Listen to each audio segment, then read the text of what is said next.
Hello everyone, and welcome to Crystalis. October 1st, 1997, the end day. Savage war engulfs the world. Civilization is destroyed. An evolution had taken place. The Earth's axis shifted and all creatures became mutated. Life would never be the same. Those surviving vowed not to repeat their mistakes of the past, and erected a great tower in the sky to oppress evil forever. Well, that's for the ropes for RPG plots, I'd say. By the way, I love that title theme. 100 years have passed. Most of the Earth has become dominated by mutated creatures.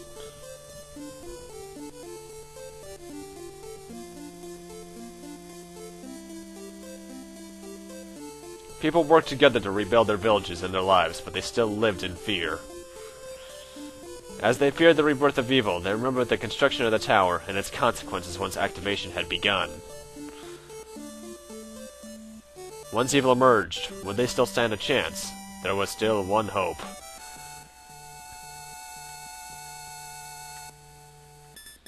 Apparently a really old computer.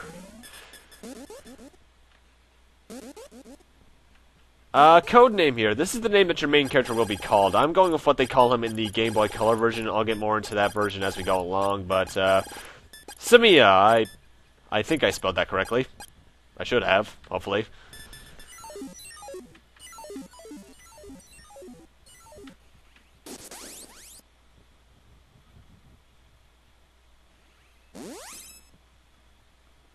Man, we are purple. Now, one thing you're going to notice right off the bat of the game is that the control is 8-directional. And it is very smooth. Thank you, Nintendo games, for not having always crap control. Now, right here in the village, we want to do two things straight off. We want to come into here and get $100 from that guy right there. And then come into this house right here to talk to this guy so we can get our first weapon. Crystalis' weapon system is something I'll get more into as we go, but we start off with the Sword of the Wind. Press select to equip it, but press A of course as well. B is your attack button, and if you're standing still and hold the button, you'll actually charge up a bit of a laser blast, which is very useful. Now we want to come into the tool shop, which is your item shop, and buy an alarm flute. This is necessary to beat the game, so make sure you do this. Also, I know I said RPG earlier, but this is more along the lines of Secret of Mana, only better. You know you'll have your charge going when the one is blinking and that you have particles around you.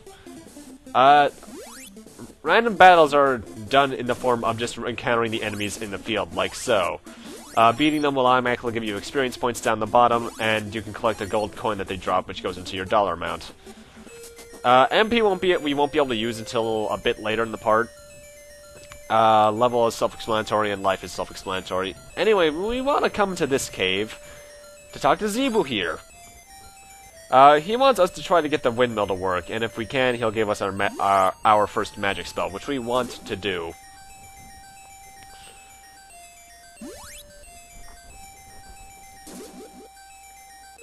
So, let's go ahead out and do that. This is what you need the alarm flute for, actually. Also, there are two playstyles for the game, technically. You can either go up close or from afar. I prefer to mix the two, so you'll be seeing me do that.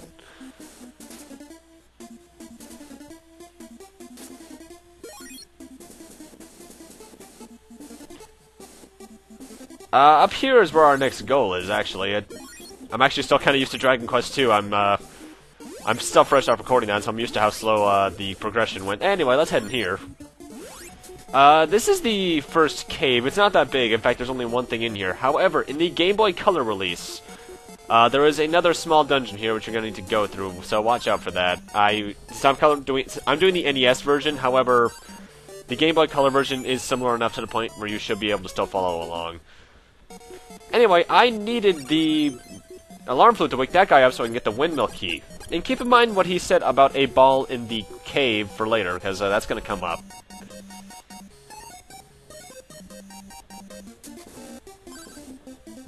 Oh, and you use items by pressing the B button. That's why your sword starts swinging at the same time.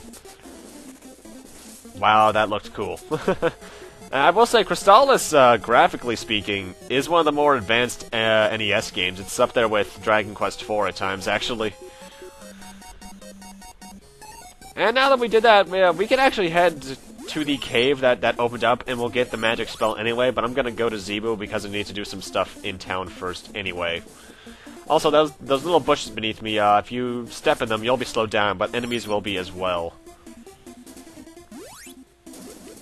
I do believe every enemy in this area right here gives 1 experience point, so it's only good for early game grinding.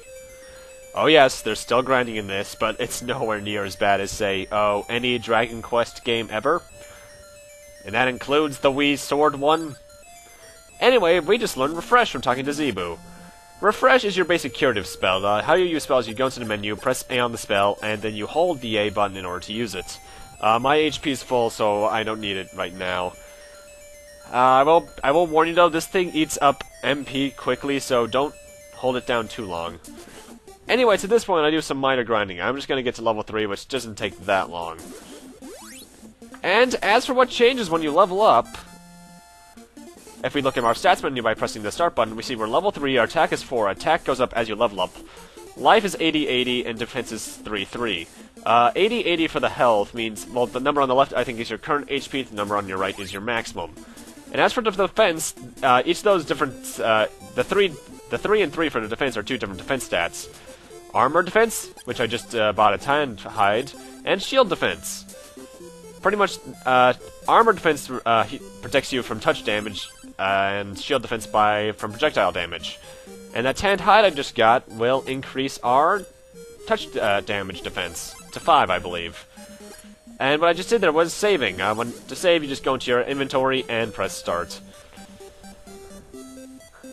If you load up a game, actually, I should mention, by hitting the continue screen back on the menu, it'll just send you right to the first screen of the game. However, you still have to press select, start, and then move over to the load icon in order to load your save. I might show that off towards the end of the game. I actually have no idea how long this Let's Play is going to be. I haven't played this game in over 3 years. And welcome to the first dungeon.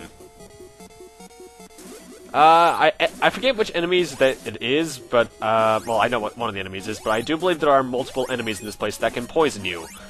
You could have bought an antidote herb back at the tool shop in the first town, though. I don't need it. Actually, in fact, I just recommend you keep your distance in this dungeon in specific. Though, if you want to get up and close and personal, I don't blame you. I forget what the poison status does in this game. I forget if it's just HP reduction over time, or if it's something like Castlevania Symphony of the Night where your attack's reduced. Collect any gold that any enemies drop, because you do need money in this game, while it might not seem like you do.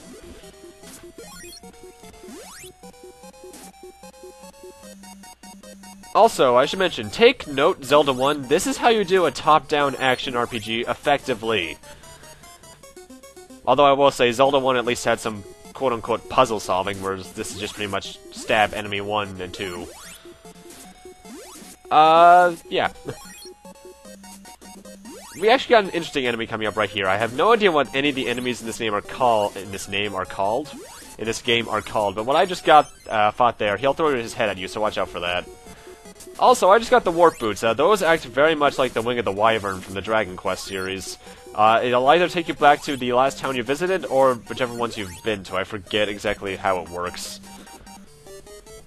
We want to head on down here so we can get our first medical herb, which is very self-explanatory, hopefully. And then we want to head on down here for a bit of a special something. The Ball of Wind. This is what that guy back in the first game was talking about. Equipping it, and we now have 2 charge levels for the Sword of Wind. The second charge shot does more damage, I believe. I think it's like 1.5 times the damage of the first charge shot. Either way, it takes these guys down in 3 shots, which is always good. But it can also break down certain stone walls like this one. Got an antidote herb that cures poison. That was me using the refresh spell. By the way, if you ever see bats in any of the dungeons, don't even bother with them unless they go for you. Because this is probably the most useless bat I've ever seen. They don't give you any experience points, any gold, nothing. At least in Zelda 1, they had the possibility of dropping an item, I believe. These pink blobs, by the way, are the guys that poison you, I believe. Yep. Let's use that antidote herb.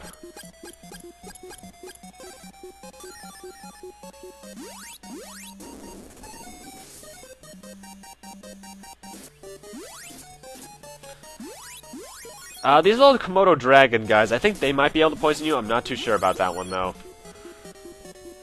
All I know is that they actually remind me of the wyverns from the Dragon Quest series. Also, I should get into this reason right now. As for why I'm playing the NES version over the Game Boy Color version, one reason only. The screen crunch of the Game Boy Color version is terrible. There's also the fact that I don't have much experience overall with the Game Boy Color version as opposed to the NES version. Anyway, right here I'm actually going to do some more grinding. Not as much. I'm only going to grind until I'm close to getting level 4, but not actually getting level 4. Why? Well, we're coming up on our first boss, so I want to be able to take advantage of his experience points effectively. And our first boss is the Vampire, who's also one of the hardest bosses in the game. Not because of he himself, but because of 2 bats he throws at you who will try to get in your way constantly. He teleports whenever you hit him, essentially. And the more damage you do to him, the faster he teleports. So I recommend getting level 1 or 2 charge shots across. As for when to use which one, just judge that yourself. By the way, the spells do have minimum use costs, so make sure you don't just run out of MP willy-nilly just because you're trying to heal. And he's dead! And he has an awesome death animation. Booyah. And for beating him, we get the rabbit boots, which is our first accessory. As you know, you use them by pressing A, however, you need to not have a spell equipped when trying to use them. So now we can jump. Something, mind you, that Link couldn't do until Link's Awakening. Well, technically he could do it in Zelda 2, but not in the top-down games, at least. But with that, I'm going to need to end this off here. Thank you guys for watching, and in part 2 of Crystalis, we'll be checking out this next town and hopefully doing some stuff that doesn't cause me to talk so fast, because we just did a lot. Anyway, I'll see you guys then.